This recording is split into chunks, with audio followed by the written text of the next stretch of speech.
नमस्कार साथियों, आप लोगों की पढ़ाई कैसी चल रही है हमको कमेंट बॉक्स में बताना। और अच्छी चल रही होगी। और आप लोग जानते हैं कि आप लोगों ने आरआरबी एनटीपीसी का फॉर्म भरा होगा, नहीं भी भरा होगा तो भर देना।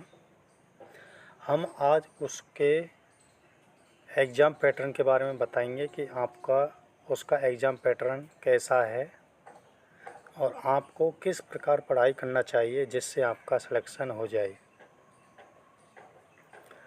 तो इसमें आपका जो पहला पेपर होगा, जो स्टेज 1 होगा, इसमें CBT 1 और उसके बाद आपको CBT 2 होगा। उसके बाद में स्टेशन जो मास्टर का पद है उसके लिए साइको टेस्ट होगा, जो क्वालिफाई होगा उसका कट ऑफ जो फाइनल में उसका नंबर नहीं जुड़ता है वो आपको क्वालिफाई करना पड़ता है। उसके बाद उसमें 2 पोस्ट दे रखी है टाइपिस्ट की, उसमें टाइपिंग करनी पड़ती है। तो इसमें जो पहला जो CBT 1 होगा वो आपका 90 मिनट में 100 क्वेश्चन करने होते हैं। CBT कंप्यूटर बेस्ड टेस्ट है, तो इसमें आपको 90 मिनट में 100 क्वेश्चन, जिसमें से 40 क्वेश्चन है वो जनरल अवेयरनेस के हैं। 40 क्वेश्चन जिसमें जनरल अवेयरनेस में आपके हिस्ट्री से पूछेंगे, संविधान से पूछा जाएगा आपका इसमें, और अर्थव्यवस्था जो बुक से संबंधित होते हैं, लेखकों के नाम होते हैं, उनसे संबंधित क्वेश्चन पूछते हैं, और स्मारकों से संबंधित, करंट से संबंधित जितना भी जीके का पोर्शन है उसमें, और साइंस में इसमें फिजिक्स के क्वेश्चन भी आते हैं, बायोलॉजी आते हैं। और जबकि रेलवे में ज़्यादा जो पोर्शन होता है वो बायोलॉजी का आएगा इसमें एनटीपीसी में, क्योंकि नॉन टेक्निकल है, इसमें आपका बायोलॉजी का पोर्शन ज़्यादा होगा इसमें, और फिजिक्स का भी और केमिस्ट्री का भी। इसके बाद आपका इसमें मैथमेटिक्स में 30 क्वेश्चन आ रहे हैं और रीजनिंग के 30 क्वेश्चन, तो टोटल आपके 100 क्वेश्चन हो गए। इसमें आपको जो नेगेटिव मार्किंग होती है वो 1/3 है। मतलब यदि आप लोग 3 क्वेश्चन गलत करते हैं, 3 क्वेश्चन आपके यदि गलत हो गए तो आपका 1 नंबर माइनस में हो जाएगा, 1 नंबर आपका काट लिया जाएगा। ठीक है ना दोस्त, यहाँ तक समझ गए। उसके बाद में यदि आप लोग इसमें क्वालिफाई हो जाते हैं तो आपका होगा CBT 2 era candidate who are shortlisted for second stage CBT। उसके CBT 2 के लिए आप लोग जब पास हो जाते हैं तो उसका भी पोर्शन देख लेते हैं हम लोग, फिर उसके बाद में इसका सिलेबस देखेंगे।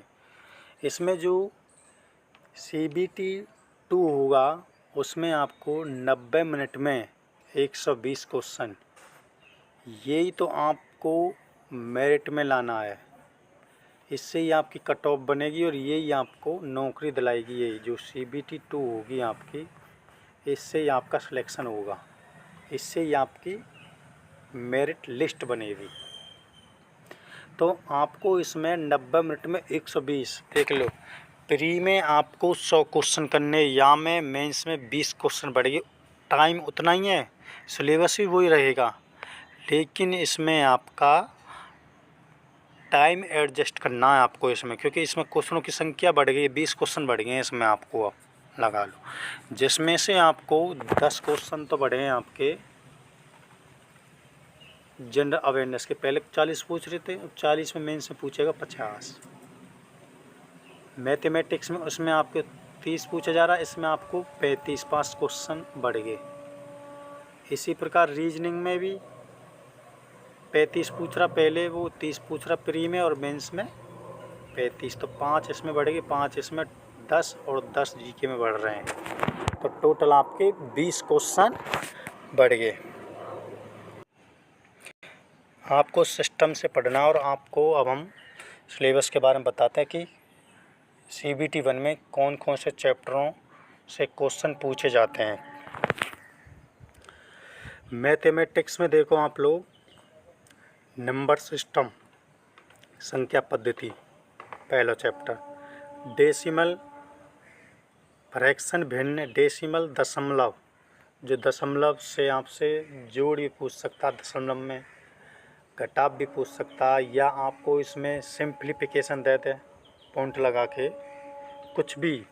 फ्रैक्शन भिन्न भी भिन्न पूछेगा, LCM, HCF, ratio and proportions, अनुपात समानुपात, परसेंटेज के, mensuration, time and work, time and distance, simple and compound interest की साधारण ब्याज और चक्रवृद्धि ब्याज, प्रॉफिट एंड लॉस।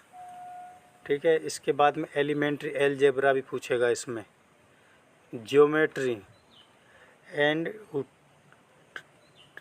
ट्रिगोनोमेट्री, त्रिकोण में से बोलते हैं जैसे, एलिमेंट्री स्टैटिक्स के क्वेश्चन, जो डाटा से संबंधित क्वेश्चन आते हैं वो भी आपको इसमें पूछ रहे हैं।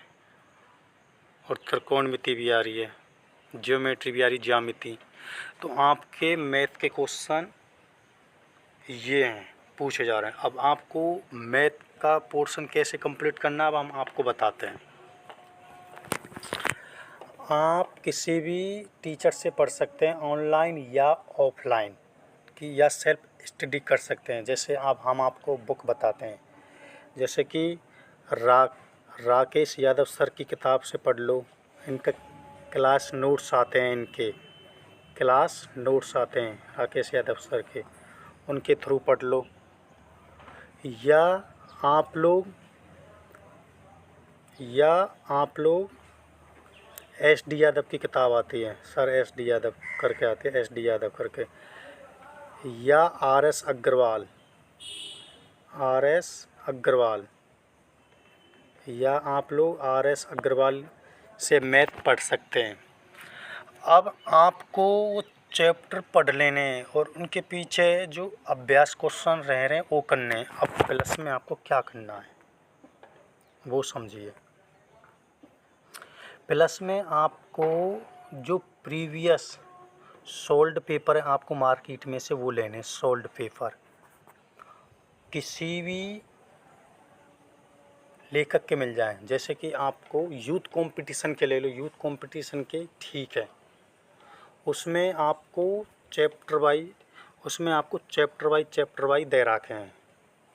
जैसे कि नंबर सिस्टम के ये NTPC में आया, ये RPF में आया है, ये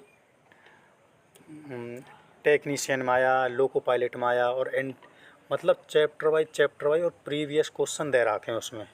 जैसे आप लोगों ने नंबर सिस्टम का चैप्टर पढ़ लिया, उसके बाद आप लोग यूथ कंपटीशन की किताब ले ली, सोल्ड पेपर वाली प्रीवियस, तो उसमें से जैसे आप लोगों ने नंबर सिस्टम पढ़ा तो नंबर सिस्टम के क्वेश्चन न करो, उससे आपको पता चल जाएगा कि लेवल की किस प्रकार के क्वेश्चन पूछते हैं, और जिस प्रकार पिछली साल पूछा जाता उसी लेवल से आपको आगे पूछेंगे इन्हीं एग्जामों में, इसी लेवल से कि ऐसे क्वेश्चन आते हैं और उसी बेस पर क्वेश्चन पूछेंगे, ज़्यादा नहीं, उसी बेस पर क्वेश्चन आपको पूछ लिए जाएंगे। जैसे आप लोगों ने उसमें से फ्रैक्शन वाला कर लिया, या आपने टाइम एंड वर्क पढ़ लिया, किसी भी किताब से पढ़ लिया या किसी यूट्यूब से पढ़ लिया, आप लोगों ने कहीं से भी पढ़ लो, आप ये चैप्टर पढ़ लिया। अब आपको प्रीवियस उसमें जो यूथ कंपटीशन की जो किताब है उसमें दे रखा है ये chapter, time and work chapter wise, तो फिर इसका प्रीवियस किया, उसमें उस क्वेश्चन लगाए वो, तो आप लोग वो चैप्टर पढ़ा, फिर आपको प्रीवियस क्वेश्चन पर लगाए, फिर आपने दूसरा चैप्टर पढ़ा उसका प्रीवियस क्वेश्चन लगाए, इस प्रकार आप लोग पढ़िए। इसके बाद में आते हैं हम लोग जनरल इंटेलिजेंट एंड रीजनिंग। अब इसमें से रीजनिंग देखो, एनालॉजी के पूछते हैं question, completion of number and alphabetical series से संबंधित, coding and decoding, mathematical operation से संबंधित, सिमिलर एंड डिफरेंस के क्वेश्चन पूछेंगे, रिलेशनशिप से भी क्वेश्चन आएंगे इसमें, रक्त संबंधित,